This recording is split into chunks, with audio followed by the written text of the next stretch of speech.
can't see me now, lying in the mess that you left when you tore this place down. And you can't hear these cries coming from the part of my heart that should never say goodbye.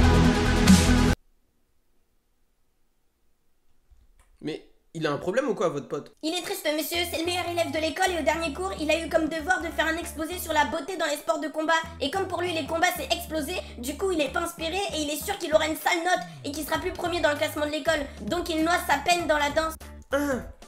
Ok, j'ai une idée. Hello les gens, Santo Sensei, j'espère que vous vous portez bien. Aujourd'hui, je vais vous présenter 4 animés peu connus qui vont vous faire aimer les arts martiaux et sports de combat. Sur ce, let's go!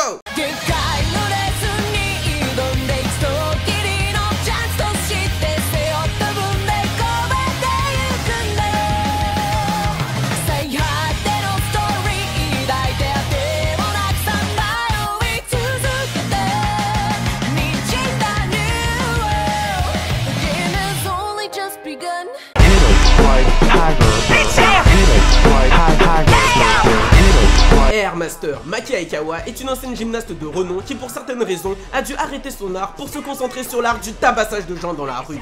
À cause de ça, elle a reçu le surnom d'Air Master. En effet, son style de combat laisse croire à son adversaire qu'elle est capable de voler. Cependant, à cause de ses combats et du fait qu'elle est invaincue, de nombreux adversaires viennent la provoquer en duel et par ce fait alimentent les rumeurs à son sujet. À cause de cela, Maki est toujours seule. Les filles et les garçons de son âge ont peur d'elle. Le fait qu'elle soit très grande et un regard glacial ne l'aide pas non plus. Cependant, un beau jour, elle tombera sur un groupe de filles qui va complètement changer sa vie. Nous suivrons alors Maki dans son quotidien entouré de son groupe. Alors oui, là, en entendant le résumé, tu peux te dire que ce sera un animé pas ouf, où on va seulement suivre la vie de filles banales avec de temps en temps des petits combats pour faire style que c'est un animé original. On peut se dire que c'est finalement qu'un animé tranche de vie. Sauf que là, en fait, ce sera la tranche de vie de Mike Tyson. En effet, notre héroïne va attirer les combattants les plus forts du Japon. Les combats seront donc très sérieux et très violents. Tu dois voir ça comme le délire avec Yujiro Hanma dans Baki. Tous les mecs déterrés et forts veulent l'affronter. Bah là, ce sera la même chose avec Maki. Limite, c'est la Yujiro Hanma version féminine. Tu verras également que cette dernière cache un passé assez trouble. Il y a une addiction abusée pour quelque chose. En bonus, je trouve l'humour vraiment sympa. Il y aura un personnage dans la bande de filles qui aura une tête très chelou. Elle fera 70 cm, aura un gros crâne, une calvitie et dira que des conneries à chaque fois qu'elle ouvrira la bouche. À chaque fois que ce personnage apparaissait à l'écran, j'avais l'impression qu'il avait rien à faire là, mais c'est justement son existence qui me faisait rire. C'est comme si t'avais Homer des Simpsons qui accompagnait Guts de Berserk.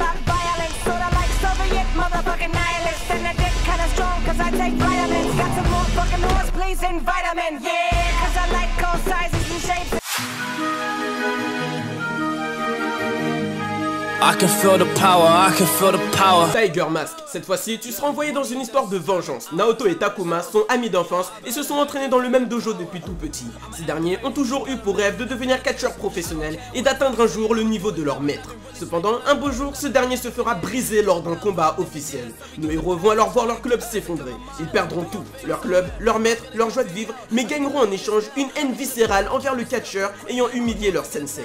À ce moment-là, seule la vengeance comptera pour ces deux jeunes garçons. Nos deux héros vont alors faire un choix dans leur façon de se venger et se sépareront pour la mettre au point. Alors je vais pas te mentir, j'arrêtais pas de stopper l'animé lors du premier épisode pour revoir certains moments. Il va se passer que des dingueries. Le combat d'humiliation du sensei sera what the fuck. C'est comme si tu regardais Goku Ultra Instinct se donner à 100% contre un Saibaman. Dans cet animé, les persos n'auront aucune pitié et quand ils se battront, même si ce sera censé être officiel et géré par un arbitre, ils chercheront constamment à tuer leur adversaire. Mis à part les combats qui seront abusés, t'auras aussi des entraînements de fous furieux. Nos héros seront déjà très forts au début de l'animé, mais continueront à s'entraîner malgré tout, et leurs entraînements seront limite plus abusés que leurs combats. Ils m'ont énormément fait penser aux entraînements qu'on pourrait trouver dans Baki par exemple, mais en infiniment plus dangereux. Certains auront les pieds attachés, la tête suspendue dans les airs et devront tuer en un coup des ours. D'autres vont escalader à main nue et en slip des montagnes enneigées tout en se battant avec leurs partenaires. Donc un faux mouvement en combat, tu tombes et tu meurs. Et crois-moi qu'il y en aura des faux mouvements, ce sera que des trucs comme ça. Au début, quand j'ai vu que le sport de combat de l'animé serait le catch, j'ai eu le seum. C'est de la mise en scène avec des acteurs qui jouent grave mal à mes yeux. Ils abusent trop dans leurs réactions. Du coup, j'étais assez sceptique. Sauf que là, comme le catch est vu comme un sport non truqué, les combattants se donneront de vrais coups et iront très loin dans leur technique. Ils seront H24 en train de flirter avec la mort.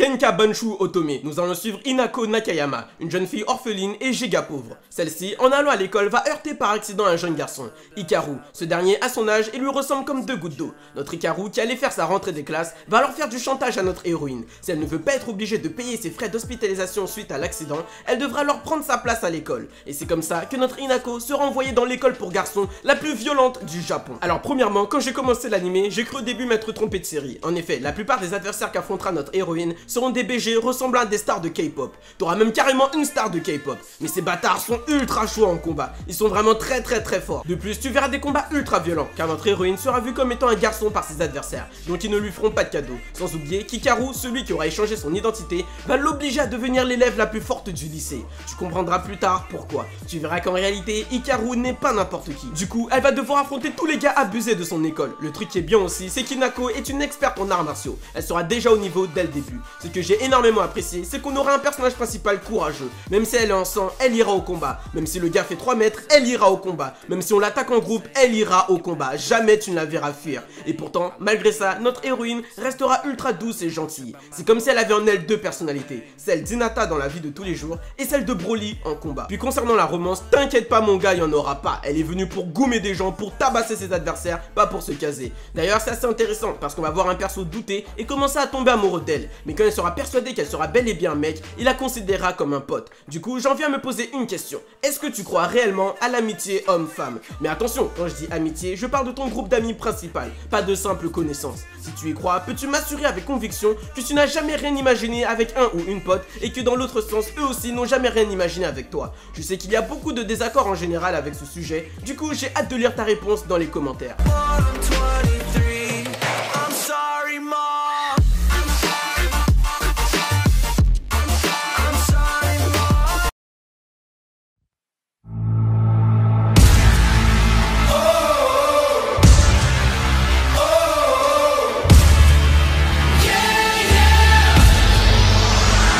Koko Tekken Den, il y a des dizaines d'années, un combat sanglant pour savoir quel était le meilleur art martial au monde a eu lieu. Un catcheur professionnel a affronté l'héritier du Nada Shinkage Ryu, un art martial tellement violent qu'il a été tenu secret pour éviter de troubler la paix dans la société.